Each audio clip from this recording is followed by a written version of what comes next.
So we're going to continue our work with our exponent rules, and let's just do a quick recap of the two rules we've seen so far, which are the product property or the product rule. That one you are using when you're multiplying two expressions that have the same base. So what you do there is you're going to keep the base and then add the exponents. The second property we looked at was the power property or the power rule. In this one, you're raising a power to another power. And in that case, you're going to keep your base and multiply the exponents. So in this video, let's go ahead and add a couple of more properties to our list. So our first new property is called the product or quotient to a power. And here you're going to notice that we have a product or a quotient or a combination inside of a parentheses, and we're raising that parentheses to a power. So we have product here, product there, quotient between all, we're raising it to the power. What this property allows you to do is that you can raise each separate base to the exponent. So each factor inside of our parentheses can be raised to the power. So let's look at that in our first example here. And notice we have here two bases. We have x squared and y squared that are being raised to the fourth power. So the property allows us to take each separate term, the x squared and the y squared, and raise them each to the fourth power. So it would look kind of like this. Take each separate factor in the parentheses and raise it to the fourth power. Now I'm writing in this middle step, but you don't have to. You're going to be able to do this, I think, in your head, but I want you to visualize it the first time. So then we multiply exponents here using the power rule that we just reviewed, right? And so we get x to the 8th, y to the 28th. So that's our first example. Now in our second example, we have two factors inside the parentheses again, but one of them is a number, right? We have a coefficient. So we have the 4 and we have the y to the 5th, and each of those is being raised to the power of 2 or being squared. And again, we're going to square the 4 and square the y to the 5th. Now sometimes my students will forget the 4, so it's really important that square each factor inside of the parentheses. The other common error that I see is that students will forget that the 4 is a coefficient. They'll treat it like an exponent, and they'll tell me that 4 squared is 8. They'll multiply 4 times 8. But no, now 4 is a base, so you need to multiply 4 times itself here. And so we get 16, and here we're going to multiply with the w. We will multiply those two exponents because we're using power rule. Does that make sense? Okay, I'm still writing that middle step in there, but again, this is a step that many of you will skip and do in your heads. In the third example, we have three different factors inside of the parentheses. We've got the -2 coefficient, don't we? Okay, so we're going to have to cube that.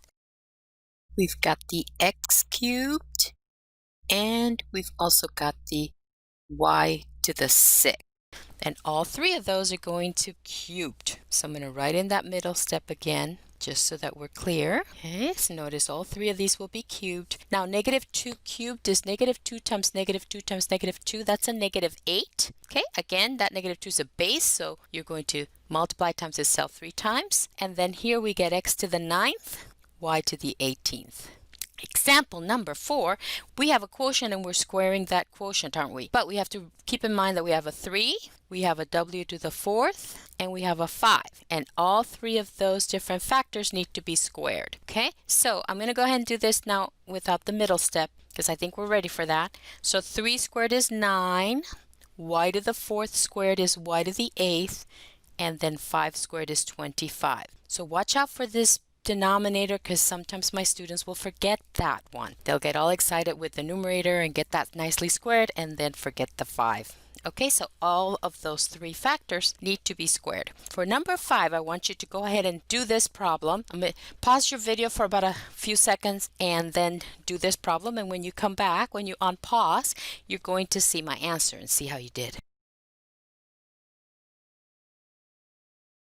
Okay, so we went ahead and squared the 9th for an 81. We squared the x to the 8th for x to the 16th. We squared the 10 for 100, and we squared the y for y squared. So how did you do? We're ready to add the next property. Okay, this next property is called the quotient rule or the quotient property. This time we're going to be dividing two exponential expressions with the same base. And when we divide the two exponential expressions with the same base, we will be subtracting exponents. So we will be keeping the base, but we will be subtracting exponents. So we're going to look at that first example. Notice they have the same base and we're dividing. So the property says keep the base and subtract 20 minus 7, so you get x to the 13th. Now I want you to visualize this once so that you understand where this is coming from. And I'm going to pause the video and write out 20x's so you can see what's happening here. Okay, so if we were to expand 20x's, this is what the numerator would look like. And if we were to expand 27x's, actually 7x's, then this is what the denominator would look like. And then we know from our fraction work that we could then take all 7 of these denominator x's and cancel them, reduce with 7 of the numerator x's, right? And so then these would reduce those and leave behind, how many? Leave behind these 13 x's, which is exactly what we got here in the answer without having to actually write out 20 x's. You see what I mean? So this is where the quotient property comes from. Okay, we're ready for example number 2. Notice we have different bases here. We have x bases, we have the x's, we have y's, and we have coefficients. We have the 30 and the 14. Now, again, the 30 and the 14 are not exponents, so you will not be subtracting them. They are coefficients. So that means that we're just going to reduce those. 30 divided by 14 is a fraction. You're just going to reduce the fraction just the way that you know how, right? They both have a common factor of 2, so we can reduce this to 15/7. Okay, for the coefficients. Now with the x's and the y's, those are expressions that have exponents and they're being divided, so they're going to be appropriate for us to use our quotient rule and subtract exponents. We have this 19x's in the numerator divided by 8x's in the denominator, so we have x to the 11th, right? Because it's like we canceled 8 of the bottom x's with 8 of the top x's and left 11 top x's in the numerator. With the y's, same idea. We've got 15 y's in the numerator and 6 y's in the denominator, and they are going to reduce to 9 y's once we do all that crossing off. We're doing it in our heads. How are you doing with that? Okay, look at number 3. In number 3 now, this is an order of operations problem. We have power rule in the numerator, power rule in the denominator, and then division. Okay, so order of operations. So power rule first in both of these before we start subtracting exponents. So that's going to give us, remember power rule, we need to multiply exponents up here. So x to the 36, y to the 24th, z to the 30th. Divided by, and then power rule in the denominator is x to the 25th, y to the 20th, z to the 5. Sometimes students forget that single c. There's like a little 1 there, right? Z to the 5. Okay, now we're ready to do quotient rule. So now we do quotient rule. Next, we go base by base and subtract exponents. And so here, those two, we get x to the 11th. 36 minus 25 is 11. And then we have the y's. We get y to the 4th. 24 minus 20 is 24. And then we have the z's, which give us z to the 25th. In number 4, we once again have power rule first in the numerator. But don't forget the 6.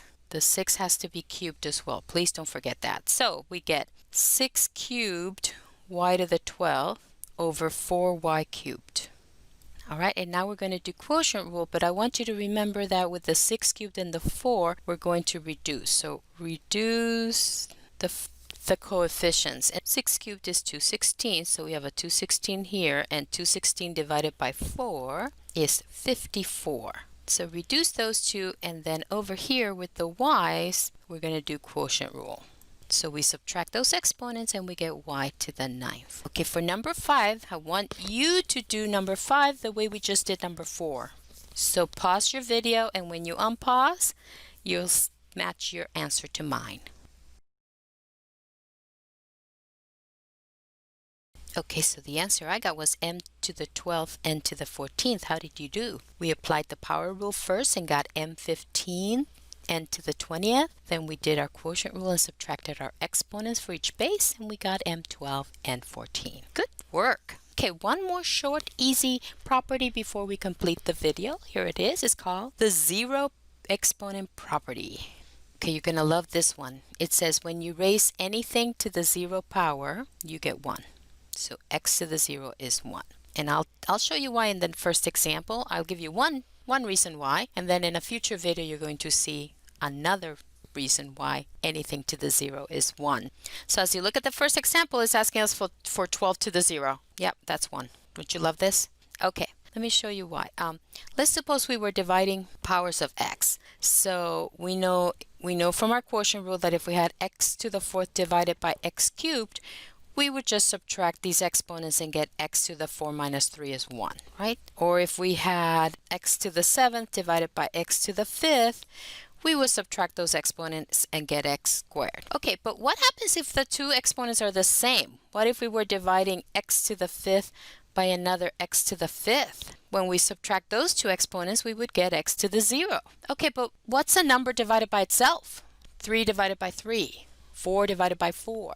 10 divided by 10, x divided by x, that's 1. So then these two need to match, right? You see what I'm saying? So in order for our quotient property to work, we need to define x to the 0 to be 1. Because when we subtract those two 5's exponents, using quotient rule, we get x to the 0. But when we divide two numbers that are the same, we know that that equals 1. So that's one explanation of why zero exponent property works the way it does. Okay, come back over here to number 2, and we have 5y to the 0, which we know if we were going to use our power rule that would be 5 to the 0, y to the 0, and each of these are 1, so this is 1. Okay, beautiful. All right, but look at number 3. Number 3 is different, isn't it? It kind of looks like number 2, but it's not really the same as number 2. Tell me what's the exponent on the 5. The exponent on the 5 is 5 to the 1st. And then we have y to the 0. So this y to the 0, that's 1. We know that. But 5 to the 1st, that's 5. So be careful here.